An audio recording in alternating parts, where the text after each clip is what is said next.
Interesting, only a few moments ago we have received breaking news buzz. There is a new development with David Fifita. He could be going elsewhere, maybe. Mate, I've just had a text message while we were discussing the referees. Huge story. The Sydney Roosters, with their $4 million war chest, have made a $3.4 million offer for David Fifita over 4 years. That's huge. The person, pay cut. yeah, it is. Hold on, so a player will leave a club for less money. But this will not affect Angus Crichton. They want to keep Angus Crichton as well. It's a huge development. It is a big development. It is a huge So story. are they going to keep Angus as well? Yes, they want to. Absolutely. So can I just ask, how does a player that's on $1 million, so you think, and he is $1 million player, I think he is, as a back rower, how does the NRL look at that and go, oh no, hold on, he's going to go for less money? How do they value him? I spoke to the NRL today about that, and it is the decision of the salary cap auditor to put a value on what David Fifita is worth. Unlike your opinion, which I respect, I'm not sure everyone in the game thinks he is $1 million player. Well, the Raiders did, South did. Well, I think the Bulldogs did. I think the Broncos did. Well, look. So there's 4 clubs that did, and they've been around a long time. I would suggest giving, as much as he's blockbusting, barnstorming, all that sort of thing, his delivery regularity of his skill, I don't think's, in my view, $1 million. No, I don't either. But I also think that a player like him, he's making this decision now because his first option was Penrith. Yes. Want to win a premiership. He can also possibly win a premiership at the Roosters. No disrespect to the Titans, but it's been terrible for him up there. He's played well, but he's not winning the comp there. No disrespect. Yeah. But big development though. So he's gone from now the Panthers to the Roosters. Who are the favourites now, do we believe? I don't know, Braith, but I'll take you through a very, very confusing day.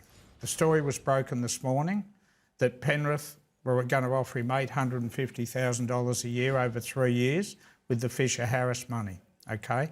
I then spoke to Shane Flanagan, who told me, yes, St George are very, very much interested, okay? Mm-hmm. I then go back, I don't want to complicate too much, to Michael Hudson, his manager, who says, no, it's now a 2-horse race between the Panthers and the Titans. St George, if he leaves, he wants to win a comp. Mm-hmm. Then, not long before we go to air, I get a call that late today, 2 other clubs in Sydney, outside of Penrith, have come in with late bids. Mm. What I do want to clear up, there's a lot of talk around... Well, it'd be poor management if you take him away from money. Knowing the kid, Thursday Island boy, knowing his family, what he comes, he's playing the game. But he might want to leave, Gordon. Okay. But he might want to win a title. Do you think it's money though, Gordy? Or do you think he wants to win a comp? Well, that's why he's at the Titans, because they paid the highest. Yeah, that's what I mean. And so then he wants to leave. And then he had a clause and they got more. Why was he given that clause?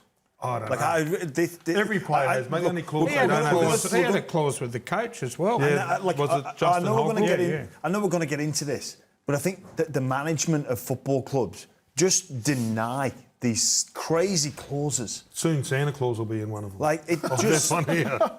strong clubs don't allow... they don't allow this. To get the deal over the line when they were in a desperate position, the Titans obviously thought they were going to be going places early on in his deal and he'll want to take up the 2 years. The interesting thing is everyone's saying it's a cut-off point on Thursday. It's not really. Remember, Mitch Moses had exactly the same clause his way at the Eels last year. When the clause expired, he just kept on going and kept on negotiating, was talking to Canterbury and another 1 or 2 clubs. He eventually stayed. So this isn't to say, even if he doesn't sign by Thursday, that he will leave the Titans. He was at a powerful club, probably the most powerful club in Brisbane. A chance to win grand finals. What did he leave for? Cash. Now we're going to say that he's going to go to another club to win a grand final for less. The thing is, though, in terms of money, Gordon... That doesn't make sense to me. Well, Gordy, here's probably what he might be thinking. Let's go to the Roosters or the Panthers, increase the probability of me winning a comp, and then my market value goes up again, and then I'll just go to the highest bidder after that. And then, so one thing, so Penrith in the last 10 years have done an unbelievable, 5 years, unbelievable job with all their juniors coming through. All these kids that have gone out there to play and they sit in the pecking order waiting for their opportunity. Now they're just going to go buy them in. How do you feel if you're the young kid out of Penrith? Gordon, when you say that... Well, I'm just asking. Yeah, no, so, but when you Kickout's say gone that... because they couldn't afford him. Crichton's gone. Fisher Harris has gone. Lenu's gone. I can totally... Capewell's gone. Yeah, they've still got Appy Sorensen, Coruscant's Lindsay gone. Smith, Liam Henry's a gun in waiting, but just a sec. Garner, Eisenhuth. They've still got Just plenty a of good sec. forwards there. Just a So they've let 6 go and they didn't want to pay. Now they buy someone for Coruscant, Kickout, Crichton, Burton, Fisher, Harris and Luai go. At some stage, Spencer Lenu as well.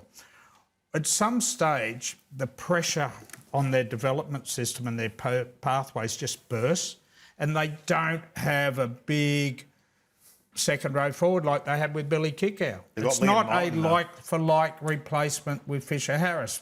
They had Kickout there and they didn't want to pay the big dollars. Well, they couldn't afford to, Gordy. They were in the middle of a premiership, winning all these titles. They all wanted Jimmy, to. where would you go? If you're him right now, Fifita, you've got 2 of the most powerful clubs in the game right now, 2 of the most successful.